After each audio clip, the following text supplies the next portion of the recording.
For decades, Iran's leaders have said they can withstand economic sanctions. But now, as Washington prepares what it calls the toughest economic measures in history, many are wondering whether Iran's economy is nearing breaking point. In a rare public acknowledgement of the pressure facing the country, President Masoud Pezeshkian had this message for Iranians. I understand we have many problems in society right now. We are striving with all our hearts to overcome inflation, livelihood problems, unemployment, and to secure the future of the people. Now, the president's admission that the Iranian economy is struggling amid the war is really at odds with the Islamic Republic's usually pretty belligerent stance, though it is becoming difficult to ignore. The Iranian currency, the rial, is in total freefall. It hit a new all-time low of 2 million rials to the US dollar. Last year, it was just under 1 million rials to the US dollar. And everyday Iranians are the ones hit the hardest as the cost of basic goods soars. According to the Statistical Center of Iran, food prices more than doubled in June and July compared with the same period last year. Now, to get into the meat of all this, I am joined by Djavad Salehi-Isfahani. He's a professor of economics at Virginia Tech and specializes in the economics of the Middle East. Thank you so much for joining us here on DW. So what does Iran's economy really look like right now? I mean, just how bad is it? Well, it is as bad as it has been for a long time. It was under sanctions for 2 decades, very harsh sanctions. We call them comprehensive sanctions, prevented Iran not only from selling oil, but selling anything else or even importing stuff. And then you add to that the devastation of the war, which has caused loss of jobs, loss of productive capacity. You have a very, very difficult situation that is reflected in the admission by President Pezeshkian. Yeah, so that acknowledgement, can you tell us a little bit about how unusual that was and what it tells us about the current situation? Well, I think what's unusual is that he's speaking to the outside world in a way, because inside Iran, it's common knowledge. Everybody knows the economy is in very bad shape. There's a very active debate going on about what to do about that. And I think what President Pezeshkian's message is telling us is that that debate is taking place at the highest levels. Iranians are anxious to end the war so they can attend to people's needs to reconstruct and provide more jobs, more food. But at the same time, they have to make sure that the war that ends doesn't restart at any time when US or Israel desire to attack Iran again. That's a very serious dilemma. In a way, it's because US and Israel do not have a way of convincing Iran that they will not attack again. And Iranians are searching for that. They're seeking the control of the Strait of Hormuz as a way of having a weapon against future attacks. Next, I suppose they might be thinking about atomic bomb. But I think the best way to think about it is Iran has a dilemma that the West, especially US, can help resolve. They should be thinking about how they can provide assurances that this would not be what Israel has done for decades in the Palestinian territories, which is what they call mowing the grass. Every time the society builds up, they go attack and bring things down. I think that's really the debate that President Pezeshkian has taken a side in. I think what he's saying is that he wants to make sure that the military understands that people's needs are as important as the need to defend the country. And the Iranian rial has fallen to really record lows now, and it's obviously the people of Iran that are feeling the impact the most. As our viewers should be able to see on the graph here, going back to just after the Iranian Revolution, inflation has risen dramatically lately. you can see on the right side that it has never been this high. And let's listen in now to how some of the people in Iran have been impacted by this. My purchasing power has dropped significantly, by at least 40% in real value. We've virtually given up on many things, to tell you in a word. Medicine has become much more expensive compared to before the war. In fact, no matter what you look at, whether it's food, medicine, cleaning products, or basically anything people need in their everyday lives, prices have gone up a lot. Sometimes prices even go up from one week to the next. It's become very difficult for us, especially for people like us who live on a fixed salary. So coming back to you now, Djavad, can you go into a little bit of detail about the impact of this kind of inflation and the fall of the rial on the lives of everyday people in Iran? Yes, there are different causes for the inflation and for even the loss of value of the rial. Iranians removed the subsidy for food and for medicine last November. And that caused food prices to jump up. And we are still feeling the reverberations of that so-called reform, the adjustment to unify the exchange rate. There's also a budget deficit that's very hard for Iran to get rid of because it was so used to having oil money for decades. When that oil revenue has disappeared, it's a big chunk of Iranian government's revenues.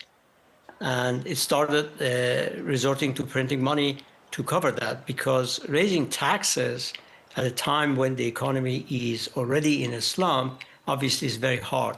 So it's in a very difficult bind to control inflation. What has happened since the US attack in 28th of February is that this problem has become much harder. On top of the sanctions and finding ways to sell oil or to sell other stuff and import goods, now Iranian government has to deal with the war, with the warplanes and so on. If you look at it that way, and then look at the inflation in relation to the foreign exchange depreciation of the rial, something very interesting has happened. Prices have risen by 30% since 6 months ago when US attacked at the end of February. But the exchange rate has only devalued by 20%. So paradoxically, during this period, the currency has actually, Iranian currency has appreciated some. And I think that's because they are continuing to sell oil. At the same time, demand for imports has dropped because of the slump, because of the condition of the economy. So I think the impact of inflation, I can explain it to you in a very palpable way, which is what I heard when I was in Iran a couple of months ago. People were not complaining so much about high prices, which is true, which is a big problem. But because inflation was rising and prices were difficult to predict, what that meant is that a family that had learned how to spend the first week of the month so that they would have enough to buy food at the last week of the month, if that happened last month or last year, they're not sure it's going to happen next month because the inflation rate, as I explained, since last November really took off when the subsidy for foreign exchange disappeared. Very briefly, when the MOU, this Memorandum of Understanding, was signed, when the cessation of hostilities took place a few months ago, suddenly the exchange rate changed. The dollar actually devalued, the rial strengthened, and some prices went down. So inflation last month, the latest month for which we have data, was half the rate of the month before. What it will be next month, I don't know. It could be back up to being 70, 80% annual rate for the next months. Well, that's really interesting. And so then, with these US sanctions coming in, Who is most likely to feel the impact of that? Will it be the regime or will it be businesses in Iran, the middle class, poor Iranians? Who's going to be hit the most by this? Well, the answer to that is very easy. First of all, because all the important revenues are first go to government coffers, it's not the government that's going to feel the pain first. They will take what they need to buy weaponry, maybe to import things they consider very necessary, and then they will buy food or other imports. Among the population, obviously the people who are very vulnerable are those who have no way to go further down. And the middle class, by definition, can still cut back on a few things before they lose the ability to buy food. But the poor run the risk of hunger. The government is aware of that. For years, Iran has had an active cash transfer program, which has become more essential with the war. The amount of money is not that much, and because of the inflation, and because they haven't changed the amount of money they deposit in people's accounts, is dwindling by the day, by the week, but they may adjust that soon. So that's one of the reasons why you don't see hunger in Iran. You see a lot of hardship. People complain, as you showed a minute ago. All that is very real, but so far there hasn't been widespread hunger that you get when you have a war, a lot of sanctions. And now the question that everyone is asking right now is Iran actually at breaking point? And if it is, or even if it isn't yet, what would that breaking point actually look like? Well, that's an interesting question. I don't think economists are the best people to answer that question, but I will give you my answer. No one knows where the breaking point is. It's one of those things that you have to wait for it to happen. There is two things that are happening in Iran. One is the desire to have this war over with, to have the sanctions over with, and maybe improve relations with the rest of the world. That's the middle class wish. Maybe even most poor people have that wish. And then at the same time, there is the desire to prevent invading forces from winning. Iranians are very proud, as I'm sure you know. It's a 1,000-year civilization, and they're not going to easily surrender and give up if they can. My feeling was, when I was talking to people in Iran, that there were even people who had a lot of complaints about the government's censorship, government policies, and so on. They felt very proud that the country was still standing and hadn't surrendered as President Trump had wished. And I think that tension is going to become obviously more difficult to maintain as the situation gets harder.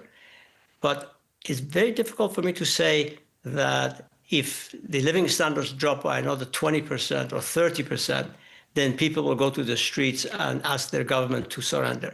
There's always this group of people who really have difficulty imagining Prime Minister Netanyahu in Tehran, or the IDF, the Israeli soldiers in the streets. And so one has to just think about that. At what point will people say, no, we are defeated, we're going to take a surrender? And I doubt that that is going to be determined at the kitchen table in terms of how much food you have or how much money you have for clothing and so on. I think people are going to be able to contract their consumption, the expenditures quite a bit before they get to that point. Well, thank you so much for that breakdown there, Professor Djavad Salehi-Isfahani, professor at Virginia Tech. Thanks so much for your time here on DW. Thank you for having me. So that was a breakdown of how Iran is coping, or not coping. Next up, I want to look at the geopolitical side of these new incoming sanctions from the US, what Washington's aims are, as well as who Iran could potentially turn to for help. So for that, I am joined now by Giorgio Cafiero, a Middle East analyst and the CEO of Gulf State Analytics, a geopolitical risk consultancy based in Washington. Thank you so much for joining us here on DW again, Giorgio. Now, the new sanctions. The Trump administration says these will be the toughest sanctions in history. Let's take a listen in to what the Treasury Secretary Scott Bessent had to say on them. It is a 1-2 punch. We have the blockade, and we are going to have the toughest sanctions in history. And I will tell you, this will work. It worked in Venezuela once we put up the blockade. It is working in Cuba right now, and it is going to work in Iran, and we are going to collapse this regime. So, Giorgio, what impact could these sanctions realistically have on Iran? Yeah, first of all, thank you so much for having me on as your guest. Really wonderful to be with you. I think it's very clear that the economic pressure on Iran has made life extremely difficult for your average Iranian. This intensified pressure is only going to worsen the overall economic situation in Iran. There's no denying that. However, I think it's important to draw a distinction between making life difficult for Iranians and achieving a U.S. win in terms of, achieving the U.S. objectives here. Like I said, I think there's no doubt that this economic pressure will indeed make life even more unbearable for millions of Iranians, tens of millions of Iranians in Iran. But for a number of reasons that maybe we'll get to in a bit, I don't think that this agenda, economic D-Day, is going to achieve the Trump administration's goals. Okay, interesting point. And what do you think those goals are? What is Washington ultimately trying to achieve? Will economic pressure succeed where military pressure has so far failed?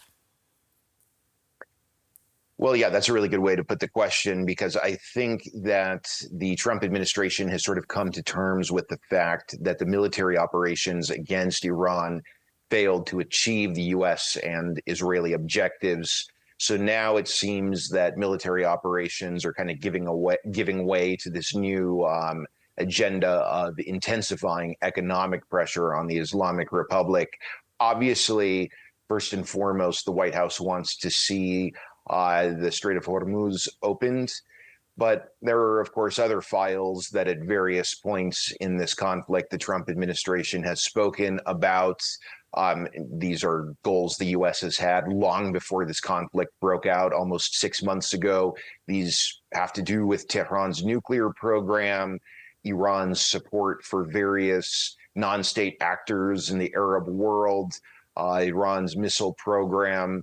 And I think the hope is that this pressure will be so much that the Iranian leadership will ultimately make concessions on all of those fronts to Washington. I think that's really the strategy that the Trump administration has right now. OK, so let's look at the impact of that. I mean, the UAE has reportedly suspended trade and financial transactions with Iran. How significant is that development? Well, that is definitely a significant development for sure. The UAE has been a very important economic partner of Iran, really complicated relationship between the UAE and Iran, a lot of hostilities between the two, major threat perceptions on both sides. But again, there's been this very vibrant economic relationship between the UAE, specifically Dubai, and Iran. So this move on the UAE's part will certainly exacerbate the economic problems inside Iran. But at the same time, I think something to appreciate is that Iran has been under a lot of economic pressure ever since the 1979 revolution. And this is something the Iranians have, is a lot of experience in terms of circumventing U.S. sanctions. Let's also keep in mind that rhetoric about sort of the greatest sanctions of all time coming down on Iran. This was rhetoric we heard from the Obama administration. Then, of course, we had maximum pressure during Trump 1.0 after Trump initially sabotaged the JCPOA back in May 2018.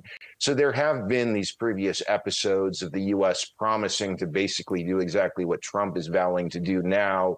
And there's no doubt that those sanctions severely harmed Iranian citizens. But the Iranian regime was always very resilient. And I'm not sure how it's going to really be any different this time around. There are many cards Iran can play in order to circumvent the impact of these sanctions and to keep the government in power. Okay, so you're not really seeing any signals right now that those channels to circumvent sanctions are becoming any more limited? Well, I think Iran will be in a more difficult position, but when it comes to its very important relationship with China, I don't necessarily see Beijing playing ball with the Trump administration here. Iran also can take advantage of overland routes for trade. That doesn't constitute a substitute for the Strait of Hormuz, but that does help Iran remain resilient. And then also, I think probably a really important point for us to make here is that if/when these sanctions really bring the problems in Iran to a level whereby regime stability is really called into serious question, Iran has the ability to lash out militarily.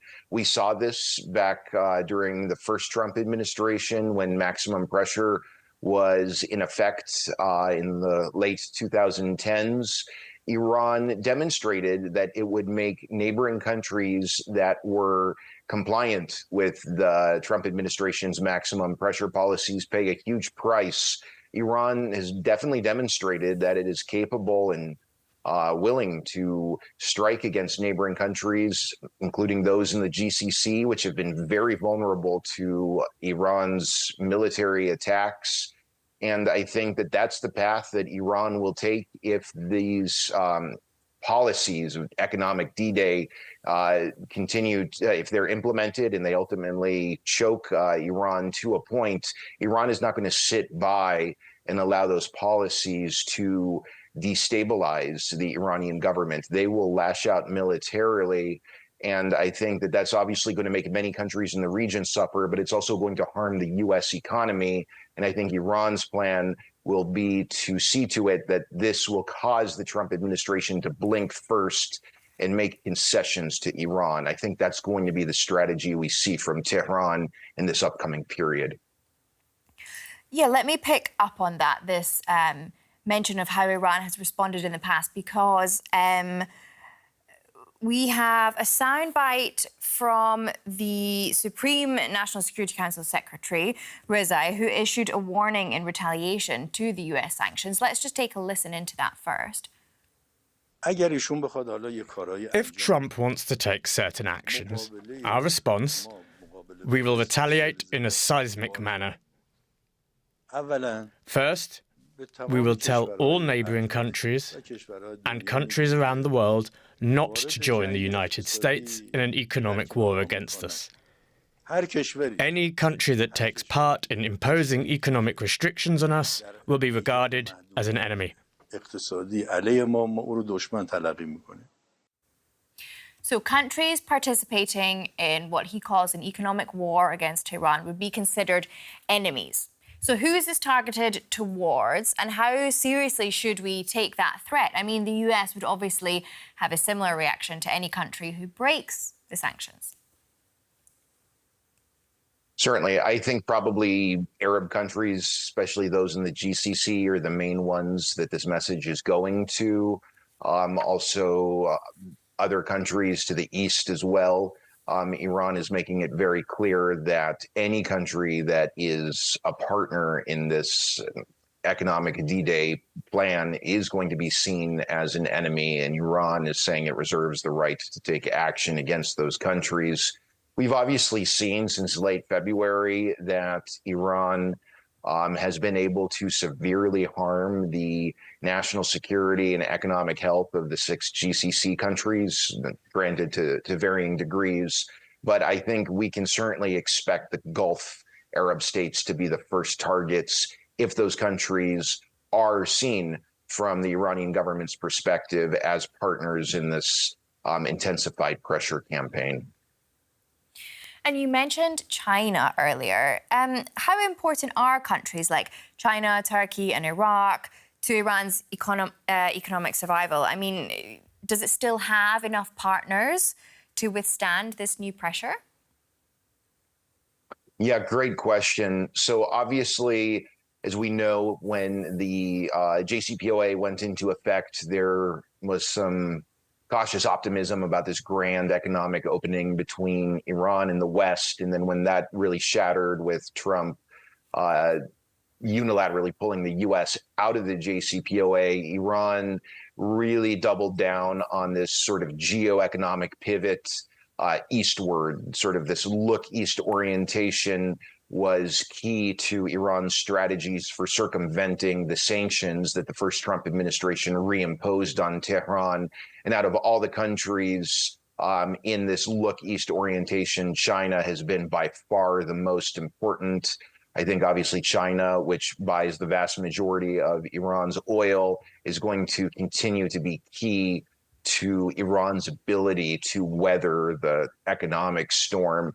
I think for China, what we've seen over the course of many decades is that when tensions between the United States and China heat up, Beijing is keen to use basically the Iran card. They move closer to Iran and they do more to help the Iranians withstand U.S. pressure. And that in itself is a pressure point that China puts on the United States. So, of course, this brings Iran more crucially into kind of this great power competition between Washington and Beijing. Certainly, China is no ally of Iran. Their interests don't always align, and China is not going to extend any goodwill to Iran or do any favors for Iran. But I think whenever China sees it in its own interests to help Iran withstand this pressure, China will be able to do so. And I think we can expect that from Beijing. Okay, well, lots of different elements and countries at play. So thank you so much for breaking that all down for us. Giorgio Cafiero, Middle East analyst and the CEO of Gulf State Analytics. Thank you so much for your time here on DW. Good to be with you. Thank you. So what do you think? Is Iran really at breaking point? And has the US finally found a way to win this war? Give us your take in the comments. Thank you so much for watching. I'm Hannah Hummel. See you next time.